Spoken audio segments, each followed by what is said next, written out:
first, would you please introduce yourself? Yes, my name is Christine Lemakamachu, and I'm from San Francisco.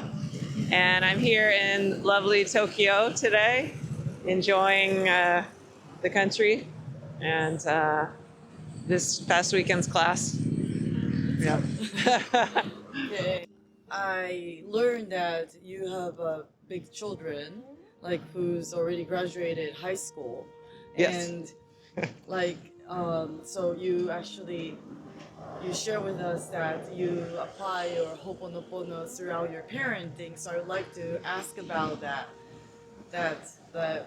Your advice. Oh, Yes. So one first question: when something happened with your children, it's easy to fall into the mindset of, oh, I have to fix this child. yes. Yes.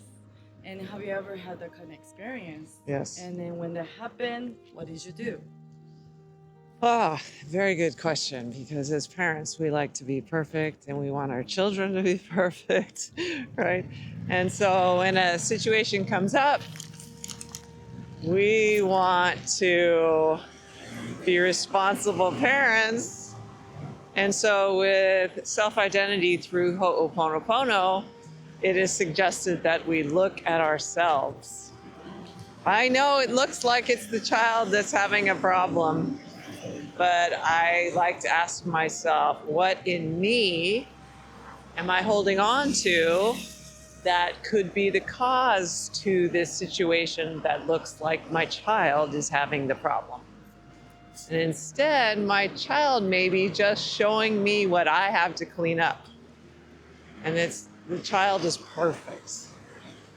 The child is giving me an opportunity to see what I have to work on myself. And so if we can look at it differently, it gives a whole new light to parenting, right?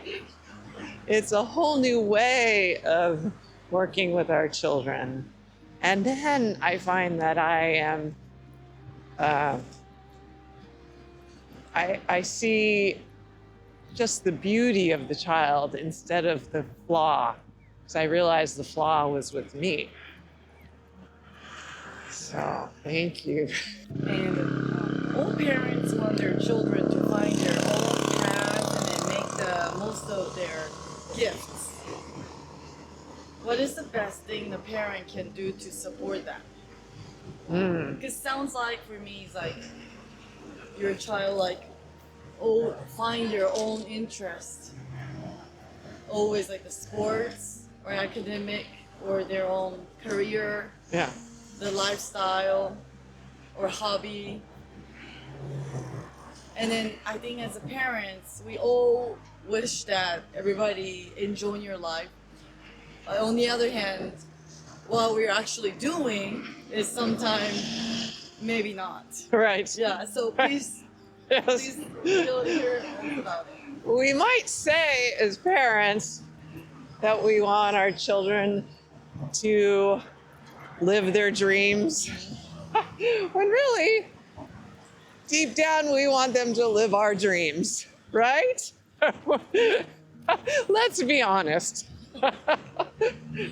We want them to be successful doctors and this and that. It's like, where does that come from? Those are just memories, right? Of course, we love and care for our children, and we want the best for our children. And so we think we know what's best, right? And not normally. Normally, it's they already know, but we get in their way. And so if we can just support them and clean with our thoughts of what we think is best for them, that usually at least clears the path so they can find their true interests. I mean, we can absolutely force them with our goals, but eventually they're not going to be able to be successful if they're just trying to live out our goals, right? So it'd be better if we just allow them to be So we're not forcing our ideas on them. So as I am actually raising children, I'm sometimes overwhelmed how many information I receive every day Sure. that what's best food for your children Yeah. or what's the best like a game or toys or play to develop their growth Yes. or which sports is the best for your children Yes. or like science or literature for your future, the children's future. Yeah. It's an endless information I receive. That's my own experience. But did you also went through that? Sure. A lot of things are coming out from outside. Right. There's so much outside interference. But it seems like companies push these ideas to earn a profit instead of maybe understanding what's best for our children. So I would definitely clean with the idea that comes up like, oh, maybe I should send my child to soccer camp. Okay, so we have that thought, we have that flyer. Oh, this looks fun. So let me apply a cleaning tool like, I love you, thank you for showing up. And let's see if the child has an interest in it, if it, financially makes sense. There's so many things that go into all of this. I don't know. Without Ho'oponopono, I think parenting would be just overwhelming. Like, I don't know how I would parent without these cleaning tools called I love you, thank you, because I don't know. I like to ask your ideas that how did you clean each time that maybe your friends said something or you see through your friendship, your children's friendship let you think certain way. Each time when you want to control something, when you want to advise something, what's your first step that you do all the time? Yeah, that's a really good question because we want our children's interests to expand and be skilled and but that's our reality. So the mother or the parent needs to sit with themselves, go, okay, I have this idea for my child. Is it right for my child? I don't know. Is it good to push my child into this to see if they like it? I don't know. It's just about sitting with it, cleaning with it by saying, thank you for this idea. Now let's see how it unfolds. Maybe you're moved to present it to your child and say, I've signed you up, you're gonna give this a shot. Or maybe you wanna ask them, would you be interested in playing soccer? And children usually have an opinion these days about what they like and dislike.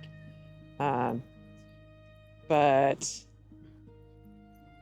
really, the question you want to ask yourself if you get stuck in this idea of, I want my child to do something, you want to look at yourself and say, what in me is causing me to have such a strong desire for my child to do this? Because that is that forceful memory that's just going to weigh on my child. So you want to do something out of love and care. And you don't want to do it out of force because the child's going to feel it and be weighed down by it and not going to enjoy the experience. And so what was the point? Right? Because you're just listening to a memory that's saying, I think my child should do this. So do you want to do this out of that memory, or do you want to act out of like just a love for your child? Well, of course, we always want to just act out of love, right? So we think we're acting love, but we're forcing things because we hear this memory going, oh, I want to be the best parent. Okay, well, let's sit with that and be still for a moment and be responsible for what's going on in me that's making me want something so much. Because if we can just allow that to just kind of dissipate, then we're okay either way. Does the child play soccer? Does the child not play soccer? I don't know, but I'm okay either way. And then the child will be fine. But when the parents force things, the child usually like pulls back and then nobody's happy, right? So really, we just want to ask ourselves, what in me is wanting this so much, right? It's probably a memory. And we just don't want to act out of memory. We want to get in a state of balance and move with what is right for the whole family versus forcing what we think is right. I don't know if I answered the question. Yes, Okay. yes, that's it. That's Okay, it. Thank okay. you. Thank you. To learn more about Ho'oponopono, please visit our website. You will find the link in the description below.